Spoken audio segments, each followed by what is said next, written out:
Welcome back to another episode of the Bootroom Podcast. Again, Harry Hennings is alongside me. Absolutely, can't wait to get started. Now, what you lot don't know is we have actually recorded, this is our second podcast today, so it's been a very busy day. However, Mark Robinson, welcome in. Jeremy, how are you, Harry? Yes, not bad. It's a pleasure. You're obviously based in the Midlands, so for you to come down, absolute pleasure. Well, temporary.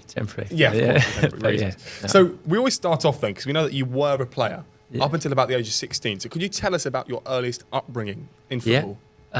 So my family are from central London, sort of not far from Big Ben, and then they moved to southwest London to a big council estate. So that's where I grew up, and I think when people often tell stories about council estates, they talk about the rough and tumble and all that, and it edits challenges, but I wouldn't have changed it. It was like a big playground, and sort of my early development took place there really because my brother was 7 years older than me, just over 7 years. My mum lost a baby in between. So my brother was unbelievable, fantastic, used to take me everywhere. So my early days playing football when I was 7, 8, 9, I was playing with 13, 14, 15-year-olds. And I didn't really realise this at the time, but sort of when you look at development and learning cultures and that was what I was experiencing. I wasn't blessed with pace as a young lad, but that's what I was doing. I was playing with lads anywhere from 5 to 7 years older than me. And so when I actually started playing football, 9, 10, I had no fear, zero fear, tough, never lost a 50-50 tackle. And although I wasn't the quickest, I just used to seem to find space really easily. Because obviously, that's what you had to do. You're playing against lads who are old and quick, so you had to find a way to have some success, even get a touch of the ball. So that was like my early experiences growing up, as I said, but I was really fortunate with my brother. A lot of brothers wouldn't have, but he took me everywhere with him, bless him, including football. So, that was my early experience growing up, and it had a massive impact, and hence why I got picked up so early from a professional football club. Yeah, you were quite a promising youth player, weren't you? Obviously, captain of Wandsworth District in London, and then scouted by Fulham from a young age after, and then captaining Fulham's youth team. So how was the process of being scouted? Yeah, well, I got bizarrely funny how things come around. I actually was playing in a cup final at Plough Lane for the school. So I went to Elliott School, which is southwest London, and we played an East London school, and there was about 2,500, 3,000 people there. They brought coach loads. All our school turned out because it was at Plough Lane. And I got scouted. There was a guy called Mike Kelly, who was well known, goalkeeper. He was a coach at England, and he scouted me for Fulham there. So I went down from there. So I was just turned 11. I probably was 11. Yeah. So, but it's very different back then, Harry. You didn't have academies. Yeah. You used to train twice a week down at, funny enough, at my school. That was it really. It was different training on concrete tennis courts, so you didn't have academies. It was very different. But yeah, I was there from a really young age. So did you want to be a professional footballer? Totally. It's all I wanted to be. So all I thought about. And was that realistic for you as a player? Because obviously you suffered with an injury. Yeah. So. No, I mean I lack pace. I say I lack pace. Later in life, again, as things change, I worked out some of it might have been down to my diet. I had an awful diet when I was younger, and you learn things, obviously. Working at clubs now at Chelsea, they teach you stuff because I didn't always lack pace. I had certain games where I felt really sharp, so I don't know if it was a dietary thing. But if I'm honest, despite injuries, I hate it when people say I could have been a pro footballer. Being a professional footballer is the toughest thing. So I'd never sit here and go, if I hadn't have injuries. I think it's nonsense. It's a tough thing to do. All I know, between the ages of sort of 12 and 15, I excelled, and then it became difficult. So I'd never go, I would have been, because it's an incredibly tough thing to do. Obviously, such a promising youth player, and obviously at the time you would have liked to hope, and you would have thought, I'm going to become a professional footballer, have that growth mindset. So just how kind of heartbreaking was it when you were 16 and you obviously had your ruptured quad muscle injury, and that kind of was it? Yeah, it was really difficult because it's tough anyway, and coming to terms with it was hard. And then you kept trying to come back, and I had periods where I kept trying to come back after I'd left Fulham, got back for a little while, semi-professional, and then had more problems again. And you keep a lot to yourself because you're in a lot of pain. Because even when that was kind of repaired. It was never really right, but it just brought on a series of injuries, which I still suffer with now. So, and I think back then as well, you didn't share like you probably do now. You didn't share things. You felt like you've let your dad down, etc. Like, because my dad was great, big influence on my life. So yeah, it was difficult. I had some quite low periods, and didn't really change until I kind of went away from football and started working outside of football. Really. So you mentioned about you open your own children's venue. So is that venue in terms of like singing, or is that like a charity? No, so that was later on. So actually, when I stopped playing, I went and worked for a music company. Yes. And it was enjoyable. It was a great company, and I enjoyed it there. And they had a football team, so that was because I was doing a little bit of coaching at youth clubs, but it was tough. Once I started at a full-time job in the West End, I kind of stopped it a bit. But I've been in my prelim coaching badge. But then I really forgot about it until the guys there, they asked me to do some coaching sessions for them because they used to go abroad to Holland and play the Dutch version of what we were.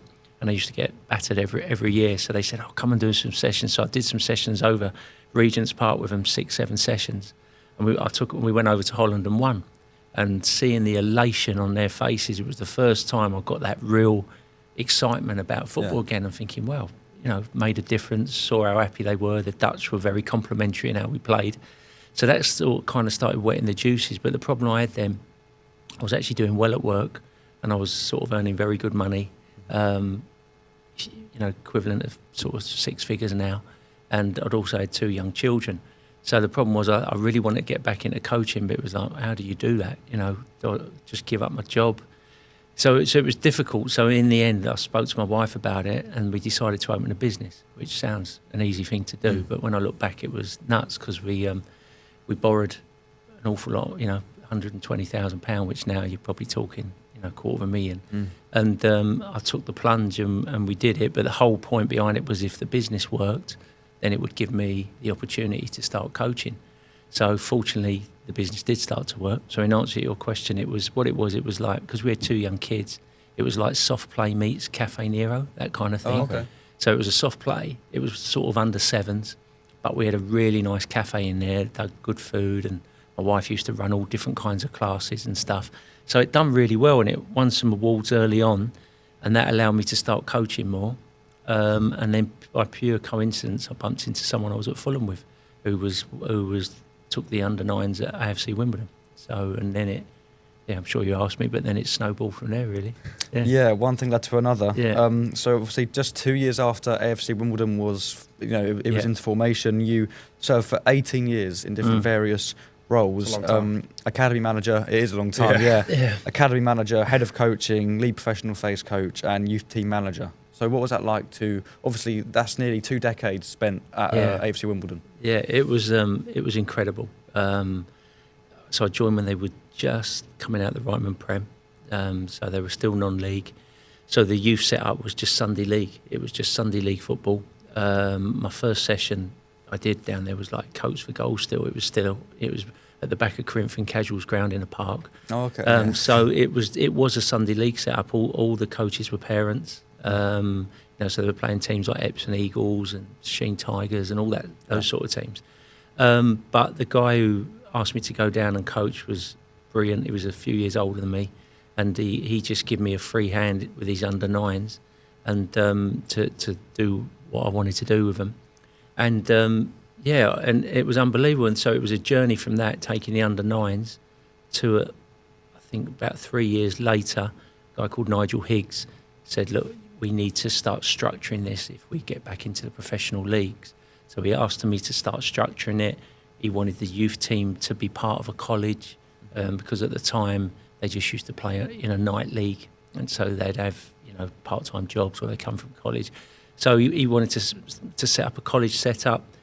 So it was literally from scratch. I had to kind of gradually release the parent coaches, which was tough because they were lovely people, but they all had sons playing, so biases. It wasn't so much bias. It was just obviously we had to bring in separate coaches and stuff like that. So, and it was just every day was a journey, and there was so much that went on that period, and then when we become a professional football club and the first team got promoted into League Two, we then had to get Centre of Excellence status. So that again was, another complete step up from what we were doing, and we had so many big decisions to make. Do we keep our own lads who were playing Sunday League football, or do we release them, and do we start trying to take the lads that aren't quite good enough or got released from Chelsea or out Fulham or whatever. So all these decisions, but the biggest thing that we believed in was the culture we were building, and Nigel, the guy, as I said, who I worked for, wanted to really develop people as well as players. So we stuck with all our Sunday League lads, which made it difficult because it was a big step up, but it was the best decision we ever made because that kind of helped us build the culture. If we'd just taken lads from outside, so we took those lads, and it took time, but gradually we just got better and better and better. But I'd like to think we were very innovative in what we did, and that helped as well. So essentially, you started at a club in 2004, and 18 years later, you reached the top of the job, obviously, as the manager. Yeah. So it's crazy to think, 'cause obviously, in a lot of work, like I was thinking about this the other day, in any walk of life, if you stay somewhere for a long time, you'd probably expect to get promoted. But would you have expected in 2004 to end up as the manager of the football club? No, ever? No, I didn't even think about it. I mean, I just love coaching, and I just love helping people get better and improving people. So it was never ever anything I thought of when I worked under managers. You just wanted to support them and be the best you can for them, and hopefully provide players for the first team. So it never thought about it right up until it happened, and people say, "Oh, that's nonsense," but I honestly didn't. I was really grateful when Wally Downs and Glyn Hodges brought me closer to the first team, but more so because it was a new experience. Wally asked me to set up a loans department because he didn't want the young lads playing just under 21s football. He wanted them to go out and experience men's football. So I set up that, which again was something completely new, and I was also involved a little bit more with the first team. And then when Glyn took over, he brought me closer to the first team. But again, he was a fantastic man. I just wanted him to be a success. So it's always quite sad when managers get sacked, So yeah, it wasn't.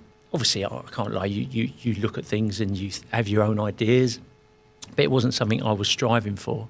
But then when obviously Glyn got sacked, I got asked to step in, and then you just slip into a different mindset and think, well, okay, Glyn was great with me and said, look, it's an opportunity. Go and give it your all. Don't worry about what's gone on before, which was really nice. And that's what I did. I just thought, well, you got to give it a shot. Yeah.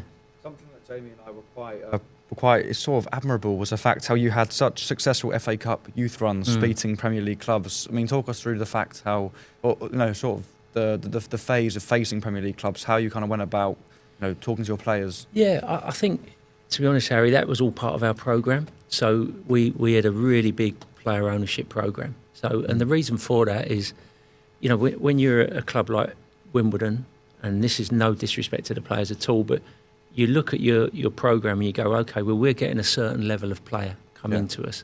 Chelsea are getting a certain level of player, so are Arsenal, Fulham. So you look at all the surrounding clubs and you look at the level of player you're getting in compared to yourselves, and you go, well, if we're running the same programme as everyone else, why are we going to produce professional footballers? You're not. So it's not about doing things for the sake of being different, but you have to be. You've got to be innovative, and you've got to go, well, if we're going to produce players and our starting level of standard isn't as high as these other clubs, we've got to be doing something different. So we focused massively. We had a very strong technical programme, so we wanted to produce two-footed players, and we had processes around that because we just felt that might give them an edge. If you've got a good player who's very left-footed, but you've got a good player who can play off both feet, and that worked for us. We had players played left centre-back who was a right centre-back. We had players who got in the first team, played left-back, was a right-back because they become so proficient with both feet. But our biggest thing was our social psych programme. I'm so proud of what we achieved there on that level. For me, it was a different level, and I've never seen anything like it at football in the way the lads were. And it was all built around player ownership. And that led into the FA Youth Cup because the FA Youth Cup is a real pressurised situation for young players. Yeah. So I think the fact that we were mentally strong, as well as we had talent as well, developed talent. But because we were so mentally strong, I think that's what got us through it. So we went to places like Newcastle away, and beat them well. But what was more pleasing about it was we actually went toe to toe for clubs. Now people might think that's naive, but whoever we played, we wanted to see fundamentally were our lads of a certain level. So no matter who we played, we always went toe to toe and tried to outplay them. And I think that in itself gives the players confidence. Yeah, and stuff. definitely. So, but I would say it was our social site program that was a big. So when we were preparing, to answer your question, when we were preparing for these big games, a lot of the work in prep would be done by the players. So myself and my assistant James, we'd know what we were looking for. We would point out their weaknesses, but we would do it in a classroom format, and we would pose the players questions and get them to give answers and discuss it. So by the time we'd done that, it probably lasts 45 minutes, but it was very interactive. But they'd almost felt like they'd come up with a game plan themselves, even though we knew what we wanted it to look like. But along the way, they would come up with ideas. We go, okay, we like that. So it was very interactive, and through answering these questions, it was almost like they had come up with a plan. Yeah. They then take up more ownership of the plan because they believe it's theirs, and that was a big success behind it. Obviously, later on, you ended up becoming the manager of Wimbledon. I don't want to jump straight to that because I feel like there's more of a story behind it from you leading the youth side and beating Premier League sides. Yeah. What was in between that period? Were you just continuing to do what you were doing? So in between the FA youth, yeah. So we had the youth team, had real success. I think our FA Youth Cup record was sort of better than most 80% of Cat 1 clubs at some point. And then, as I said, I went from the youth team then I got asked by Wally Downs to come closer to the first team. So that was quite hard to let go of the youth team because I'd always done it. So even that was why I stopped being academy manager, because you can't be academy manager and do the youth team. So I'd always done the youth team in all those other jobs. Even when I was head of coaching, I still did the youth team. So it was quite difficult to let go, but I thought, no, this is good for my development. So I set up the loan department, and then someone else took the youth team. So, and that was my sort of, that was where I come closer to the first team. So I didn't do a lot of coaching initially when I was doing the loans department because there was so much to do. But then when Wally got released, I then Glyn wanted, I still sort of was involved with the loans, but I handed that over more. And then I was more with the first team doing, I did a little bit more coaching then, not loads again, but trying to support Glyn. He had an assistant. And then unfortunately when Glyn went and his assistant, that was then when I got asked to step up, and there was 21 games to go, and we'd lost 9 and drew 2 of the last 11, and we're in the relegation zone, and I got asked to take over. Well, at the time it was just interim, but it started to go well. Yeah, obviously following the sacking of Glyn Hodges, you were appointed 30th of January as interim of Wimbledon. And then on the 26th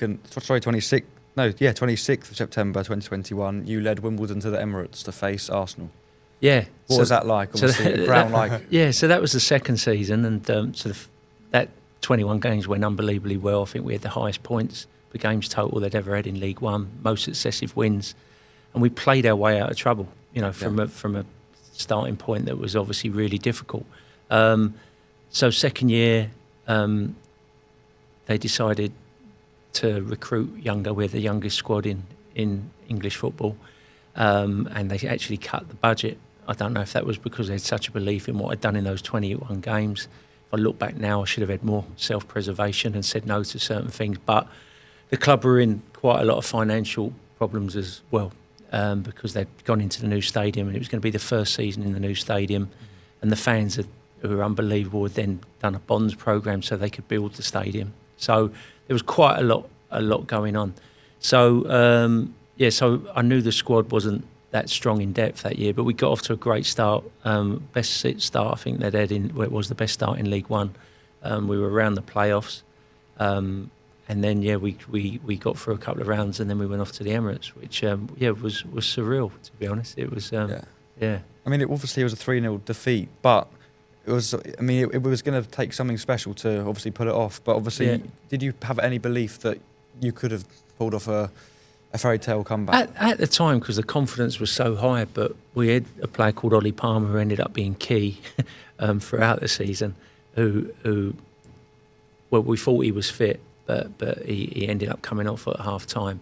So we conceded a really early goal, and we were competitive. I don't remember. I think we had something like 42% possession. It's not all about possession; it's about what you do with it, obviously. Yeah. But we were really in the game. I remember one spell.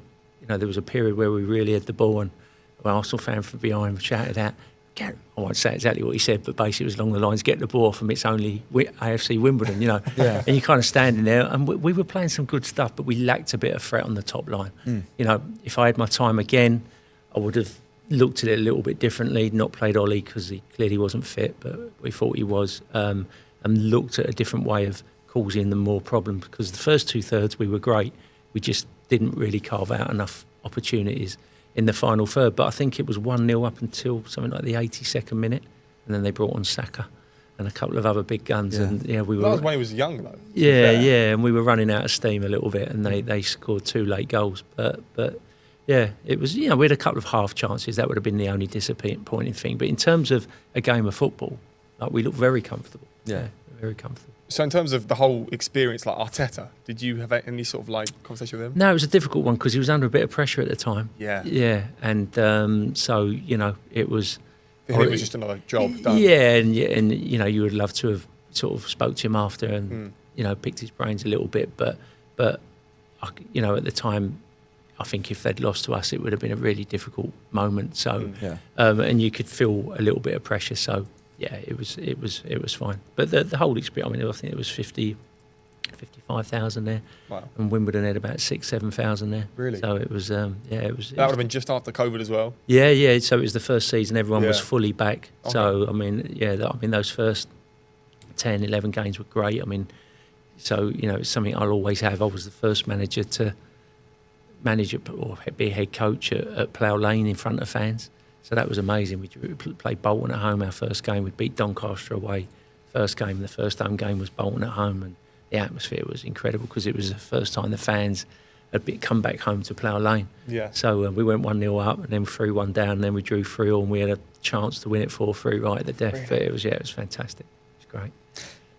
So then obviously the 2021-22 season, it was a very, very strong start as we mentioned.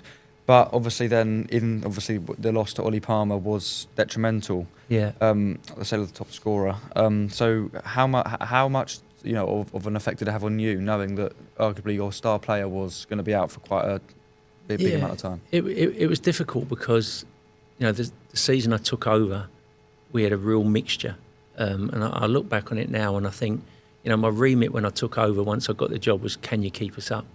Nothing else. That was it. Can you keep us up? And we had an oldish, a middle of the road squad. We had some experience in there, and I brought in youngsters in that period. I brought Iobasau, who our fan base they didn't even know who he was. But I didn't bring him in because I wanted to develop an academy asset. I brought him in because I knew he would add something to what we were doing, if that makes sense. Yeah. And it was the same with Jack Radoni, working on him scoring goals from midfield. It wasn't about, I'm bringing in assets to make money for the club. It was like, what's the best way of keeping us up? And it worked brilliantly. The second season, the remit sort of really changed. It was like, we've got to develop assets. We have to play a certain way to develop these assets and attract new assets. We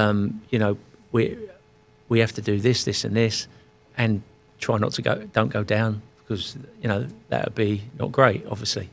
So the squad lost its balance, if I'm honest. We didn't have the balance we needed. We only had 3 or 4 senior pros, and, I should have been stronger on that and not let it happen.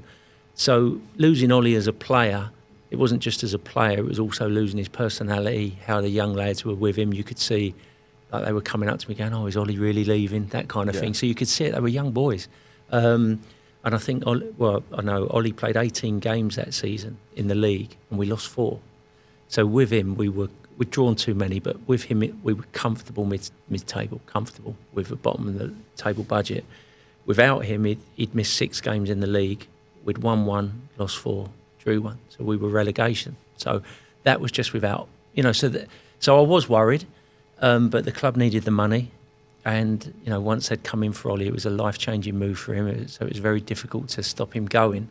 So you then start thinking, how can we come up with solutions to it? You have to. You're never going to sit there and go, oh, this is a big issue. You need to try and lift everyone. So you've got to try and come up with solutions. Unfortunately, though, we lost our other backup striker. He was only young, Aaron Presley, and we had 3 or 4 injuries at the same point. So it was a difficult time because then we become even younger, and you're just trying to come up with solutions. But it was the toughest time because I love the club deeply.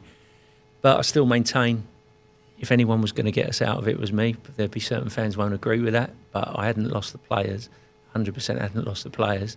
It just become mentally really tough, But after I'd gone, there were 7 games to go, and no disrespect to the guys come in, they brought in 2 really experienced coaches who coached at the top level, and nothing did change. No. It stayed exactly the same. So, which I didn't want it to happen. But so it was the toughest time. 1, because I love the club so much, but 2, I wish I'd been stronger in that at the start of the season and demanded some things really. But so you left by mutual consent in the March. So obviously the September you played Arsenal. In the March you left by mutual consent. So to go to the club and tell them that, was it just a case of going to the board and saying, time's up? Yeah, I mean, it was more mutual consent in terms of they approached me and they thought there was time for change. I said that I believed if anyone could, because it still ended up, I think, only being 2 points went down, but because we were, although we hadn't won loads of games that season, I think we drew something like 21 games. 23 games. 23 games. I think it was the most ever. Yeah. So we didn't actually lose any more games than we'd ever lost in League One. Because Wimbledon had always struggled to stay up. 23 draws showed how competitive it was. But what losing those players just tilted the balance. So the wins become draws and the draws become losses. That's all it was. So, but I know because I had the players that I could have found a solution, hopefully found a solution and got those extra 2-3 points. So that's where the mutual consent come from. But as I said, because I love the club so deeply, you never want it to be on bad terms or say anything. Although the direction we possibly went in that second season was too extreme, by the same token, after I left, the club made millions of pounds in sales. So not loads of it was wrong. It was just too extreme. If the balance had been better and we'd kept some more experience with less youngsters, some, and we'd stayed up come even 14th, people would look back and go, wow, because, up until I was head coach, Wimbledon had actually never sold a player, like a first team player. They'd sold academy players, but they'd never sold a first team player, ever. So, to go from that to bringing in over £3 million of revenue, including Ollie, which, even selling, Ollie had never gone for any money in his career. So even Ollie going for 350 grand was a big thing. So the balances are very tight, and it's a shame. I look back and you try not to regret it, but it was a lot closer to being a success than it looks like because of that sort of horrific run that we went on. Yeah. So then, but on the bright side, 2 to 3 months later, a lifelong Chelsea fan, you took over the development squad at Chelsea. I mean, how surreal was that to take over the development squad of the club that you cherish so much? Yeah, it was surreal, and the process was itself. I had to do an hour's presentation to Thomas Tuchel at the time because he was the manager. So that in itself. What was he like? It was great. Yeah, it was technology. As anyone who's worked with me isn't my thing, and we'll love to tell you, I'm all about people. So I'd put a presentation together. I've been given a bit of a remit, and Neil Bath, who was going to be my boss, it was to Neil, Petr Cech, and Thomas Tuchel. That was who I was presenting to. And then after that, I went on for a more informal chat with some other people. But yeah, I'll be honest, I was so stressed out about the technology side and making sure it was right at Chelsea. Like I had a lad who come and helped set it up for me. And yeah, I was waiting. So it was where they do the press conferences. Yeah. So Neil said, Thomas, will be another 10 minutes. So you're standing there pacing. And he come in and he put me really at ease. It was funny, actually. He put me really at ease, but at the same time, he gave me some objectives, which was quite cool. So at first, he made me feel very relaxed. And then, got to get this right, he said, just 3 things I'll be looking for. Don't be longer than an hour. So you're like, okay. What was the other thing? He said, I want to learn at least one thing. and there was something else which I can't remember, which is bad. But there was three things he set me. So although he took the pressure off, there was also a little bit of pressure put on, which is a good thing. You need that. Yeah. So so I finished in 59 minutes and 20 seconds, which was a fluke, which was a complete fluke. I didn't time it, and he wrote 3 things down that he loved, which was nice. Yeah. He shared those with me. Definitely. Sounds like a nice guy. Yeah, brilliant. And and I bumped into him, funny enough, up at St George's Park a few weeks ago, because obviously now England manager, so we had a little chat. But yeah, so that was daunting from the word go. But yeah, I got the job, which was great. But I knew I was going to get the job, but Chelsea were under a transfer embargo at the time, so I couldn't share it with anyone, which was surreal. So like, all my mates are Chelsea fans, obviously my family. So only my wife knew. And I actually went away to Portugal when the news broke, and all my mates were just messaging me, going like, "Why didn't you tell us?" Like, I had about sort of 700 WhatsApp messages.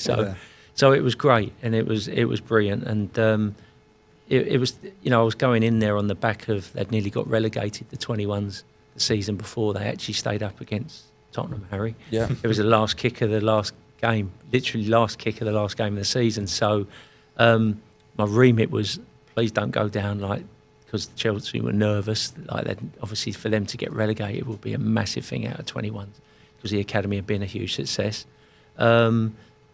And that was it, really. Don't go down. And they went through the players who they felt were potential assets. But yeah, we went on to have a great first season, and it was enjoyable, and putting in different processes that I believed in at a club and an academy of Chelsea's magnitude was really exciting. So how do you think then Tuchel will do as England manager? Oh, you can't ask me that.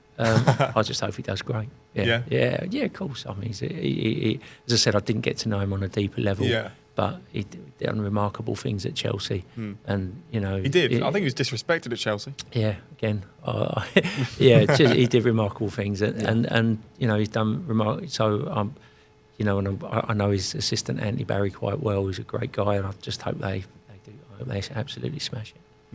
Yeah.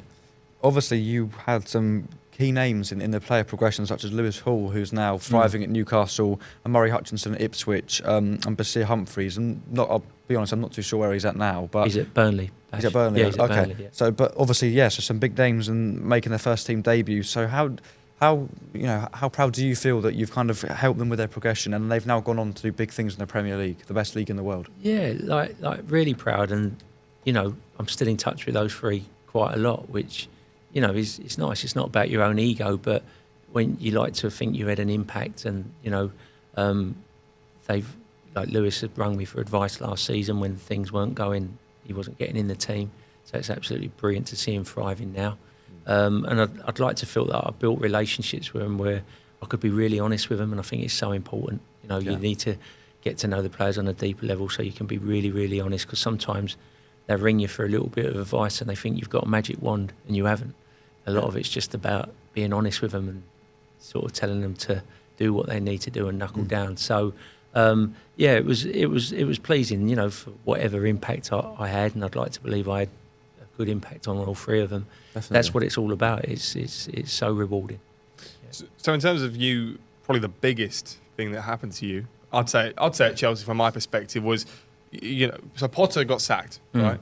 So what was the club like once Tuchel got sacked? Because obviously Potter came in and there was a bit of a feeling that this guy could take us in the long run. Yeah, I mean, there was obviously a lot of change while I was there. So when Thomas had gone, and I hadn't got to know him, as I said, because it was more during pre-season, and then Graham come in, and again, fantastic person, and again, it was just more about me adapting now to a new manager and building relationships.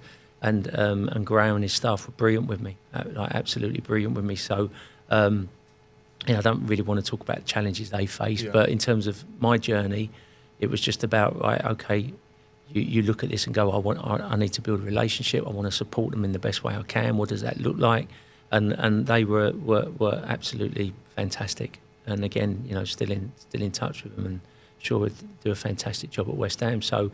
And that's what it's always about. It's about how can you've got your job to develop the players, but then how do you support the manager? Because, it's a ever-changing landscape in football. Midweek games, this and that, they might need players. So you've got to be, I think, very selfless when you're working in that job as an under-21s, because yes, you want to win games of football, yes, you want to develop your players, but if the first team need 8-9 players, you just got to be ready to give them to them and make sure those players are prepared, ready to go over and do what they need to do.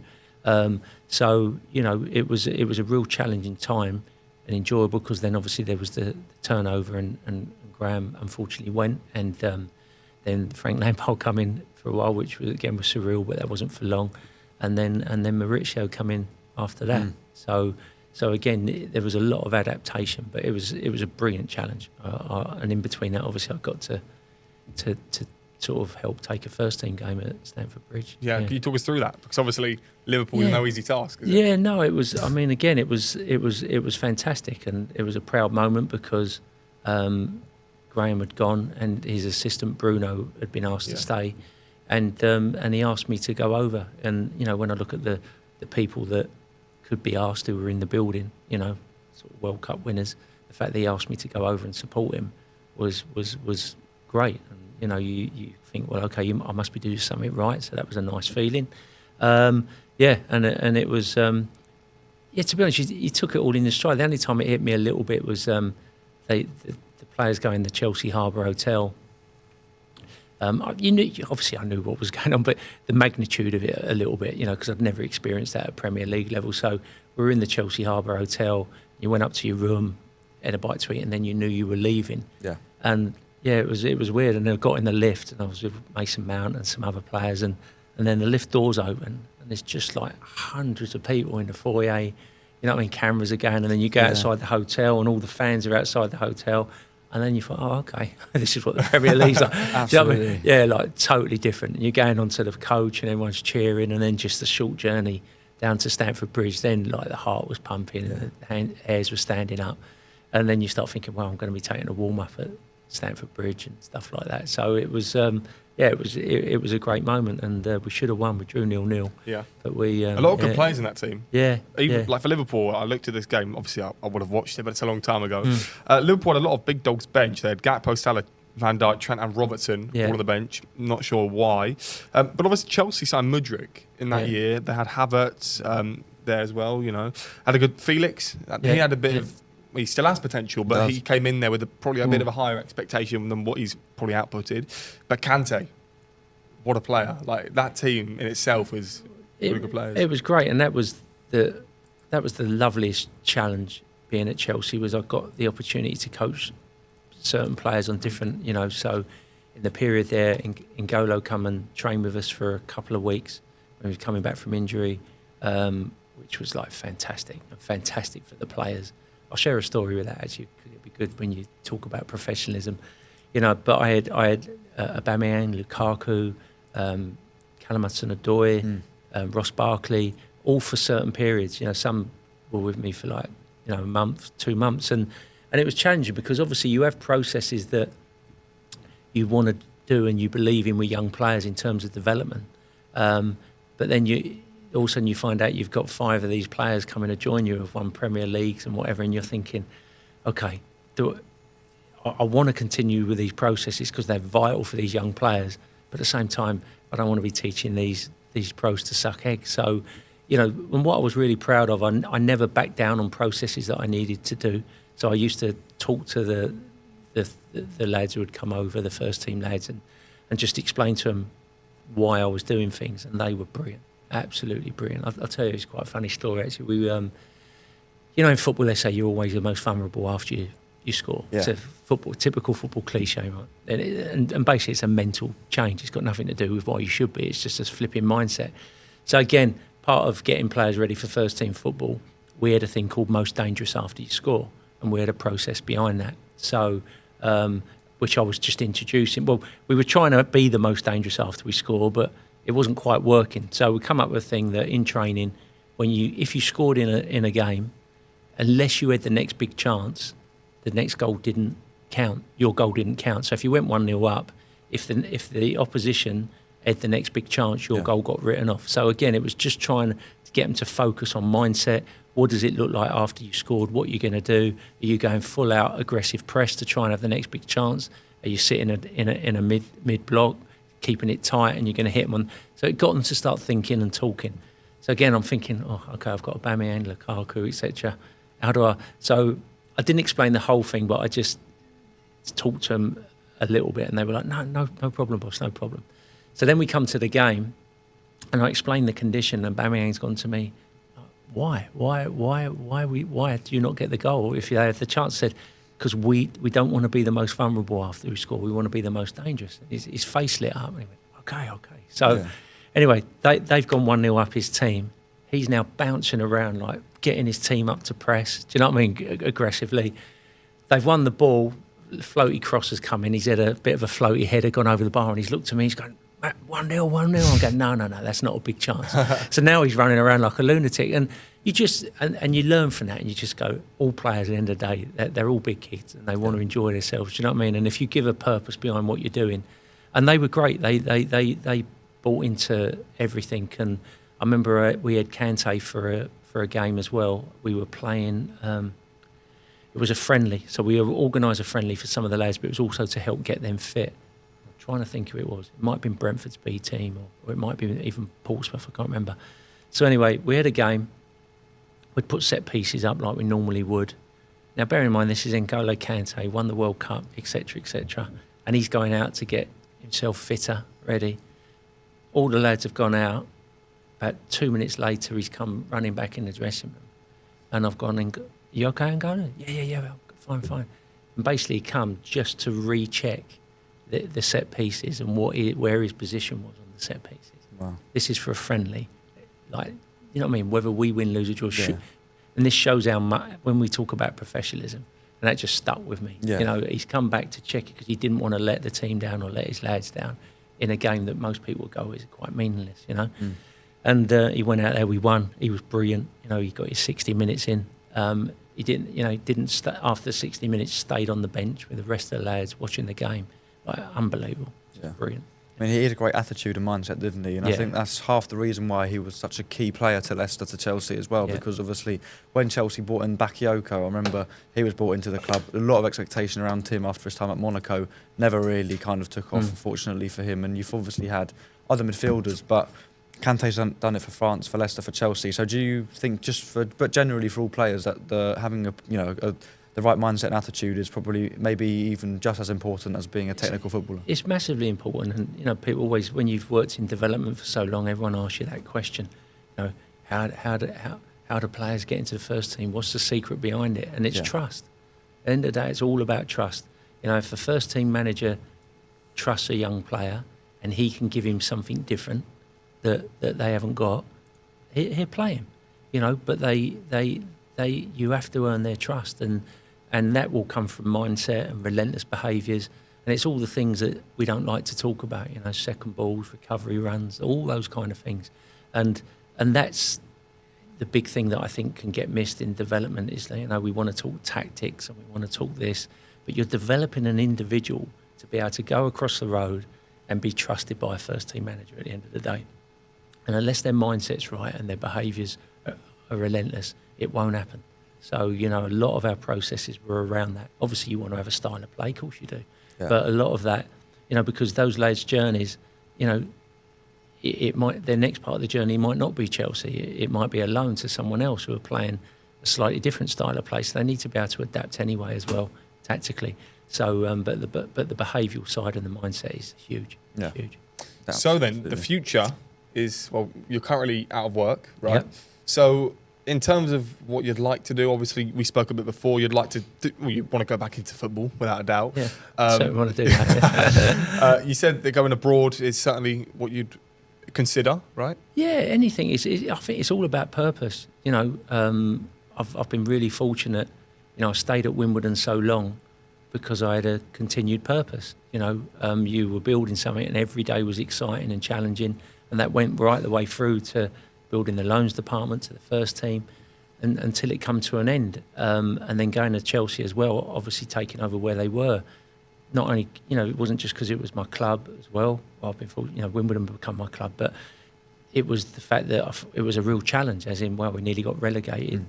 You know, so can I bring processes in to develop players and also do well in the league and win football matches? So it's about that purpose. So, you know, I'm not steadfast on what it has to look like. It could look like various things, but it's got to be something where you go in and it's challenging, and it's a genuine challenge, and it's with people that you can trust, and that are honest. That's the key thing. And, you know, if it's a project, well, it needs to be a project, etc. You know, or whatever it looks like. But that's the key thing. And so I don't want to close the door to anything really. I think it's that waking up in the morning and knowing that you're working with people who have got a plan, and you can be you can be a big part of that. Definitely. So what's like your plan for the future next? Obviously, we were kind of discussing what we thought you may have in mind next. So what do you have in mind for the future? Yeah, I mean, it could be in development. I certainly wouldn't want to close that door off, but I said it would depend on the club and the project. It could be first team, you know. I've been approached about several things at the moment that haven't been felt right, because you know, if anything, I've learned over the last sort of 3-4 years is possibly got to go on my gut a little bit more and make sure it's right. Yeah. So there's a couple of things that didn't feel quite right. I'm just excited about what the future will bring. You know, it could be one thing I've talked about is being, you know, a number 2 to someone, assistant. You know, I haven't got that ego because I've been a head coach. Now that I have to be a head coach, because I think when you're a head coach, you realise it can be a lonely place. And, you know, so I know there's a lot I could give someone in that respect, because, you know, I'm very, very loyal and supportive. And, you know, so there's a lot I believe I can give that, not just from a coaching perspective, but from a personal perspective. So I'm open to anything and just excited to see what comes along next, really. Last thing from me, do you think that younger Mark Robinson would be proud of the sort of coaching career and your early playing days? I feel a bit emotional then. Yeah, I think my dad would be, and that's the most important thing. Yeah, because I've always been true to myself. And I think I've always tried to do right by people and never stepped over anyone to get where I've got. It's all come through hard work and innovation and bringing people together. I've never sort of stepped over anyone to get to where I've got to. And so in answer to that, I think my dad would be, and that's the most important thing. Absolutely. Yeah. And the last thing for me would be, what would your advice be to like the younger version of yourself or someone young in football? Yeah. What would that be? Be true to yourself, because you're young and you're starting. Don't think that ideas you have around football or coaching aren't right. Football's a very habitual industry. There's a lot that goes on where sometimes it just goes on because it's gone on. And I think there's sometimes a lack of creative thinking.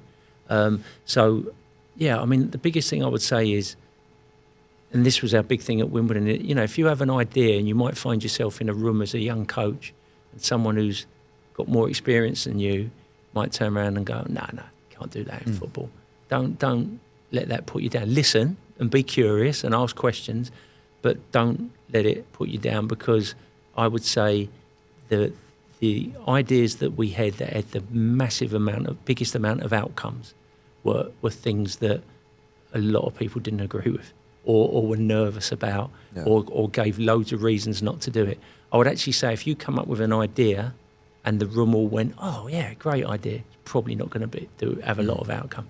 It tends to be the things where people are a little bit nervous or go, really? But I mean, they're the ones, if you do that and you do them well, they're the ones where you'll see some real outcomes. And that's been my experience throughout. So that would be the thing I would say. Trying to give an example of that, I believe, I might be wrong, but I think it is, you know, Dyson. Yeah. I believe they always keep room for some young inventors. And the reason they do that is because, obviously, if you've got loads of experienced inventors, they've come up against so much failure that your brain starts being creative, if that makes sense. Do you know what I mean? Because your go-to is, no, can't do that. You know what I mean? Because they might have tried, no, can't do that. So I believe they always have room for some young inventors, because, you know, you go in there believing you can do anything, right? You know what I mean? And even though you might not have to do everything, that they might spark something that actually. So that would be my same advice with a coach. You know, if you're feeling fresh and you've got these ideas, don't let people tell you it won't work. Listen, be curious, listen to why they say it won't. But that doesn't mean it won't work. Well, Mark, thank you very much. We always end on here with a handshake, so thank you very much for Thank coming you, on. pleasure. Harry, thank you. Pleasure, Jamie. Harry, Across the table. That's always a good one. Thank you very much, Mark. Pleasure. brilliant. Loved it, thank you. Well done, Harry. Thank you. All good.